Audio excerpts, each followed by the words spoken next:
Market की जो बात कर रहे थे, इस बीच एक और अपडेट आया है और वो था एलन मस्क की तरफ से, टेस्ला के सीईओ, जिन्होंने कुछ चौंकाने वाले यहाँ पर बयान दिए और उनका सख्त फरमान यहाँ पर निकल कर आया। उसके बाद हमने देखा कि टेस्ला के स्टॉक में भी 9% की गिरावट वहाँ पर देखी गई है। टेस्ला में हर किसी को हफ्ते में 40 घंटे दफ्तर में काम करना होगा। अगर आप नहीं आते हैं तो हम मानेंगे कि आप इस्तीफा दे चुके हैं। इसके अलावा एक बड़ी छटनी की भी यहाँ पर घोषणा की है। सैलरीड कर्मचारियों की संख्या में 10% की कटौती की यहाँ पर बात की है। और इसके अलावा जो इस वक्त वित्तीय हालत है, अमेरिका की जो आर्थिक स्थिति है, उसको लेकर भी काफ़ी चिंतित उन्होंने यहाँ पर अपनी चेतावनी जारी की है। स्थिति को लेकर एलन मस्क काफ़ी चिंतित दिखाई दिए। एक ग्लूमी पिक्चर यहाँ पर दिखाई दे रही है।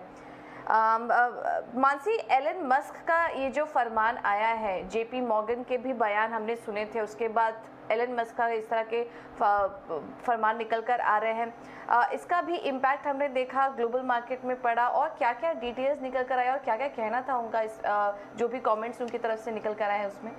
पूजा, बहुत ही सीरियस कंसर्न्स यहाँ पर नज़र आ रहे हैं और जिस तरह का फरमान निकल कर आ रहा है वो भी आप अगर सुनेंगे तो आप भी मतलब चौंक जाएंगे, क्योंकि एलन मस्क ने सख्त फरमान एक तरह से जारी किया। उनका कहना है कि टेस्ला में हर किसी को हफ्ते में करीब 40 घंटे दफ्तर में काम करना होगा।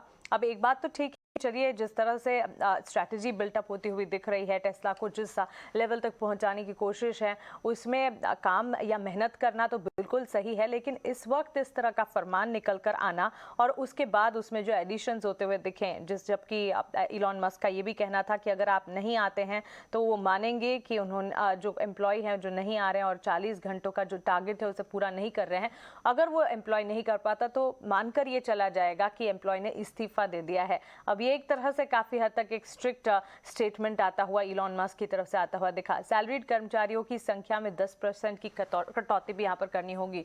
तो क्लियरली यहाँ पर कह सकते हैं कि कॉस्ट कटिंग के बारे में भी सोचा जा रहा है और जो कर्मचारी हैं उन्हें भी काफी हद तक मेहनत करके या काफी हद तक अपने जो लेवल या जिस स्थिति में वो काम कर रहे थे उससे ज्यादा थोड़ा आगे बढ़कर काम करना होगा। टेस्ला में हफ्ते में 40 घंटे दफ्तर में रहना होगा। वहीं अमेरिकी इकोनॉमी की स्थिति को देखकर इलॉन मस्क जो है वो काफी हद तक चिंतित है और इसीलिए ये कह सकते हैं कि एक साथ इतने सारे कदम उठाने की बातचीत हो रही है और जो टारगेट्स उन्होंने सेट किए हैं, उन्हें गोल्स जो सेट किए हैं उन्हें पूरा करने के लिए ये सारे स्ट्रैटेजी है, सारे स्टेप्स हैं जो कि अभी लगाने के बारे में सोच रहे हैं।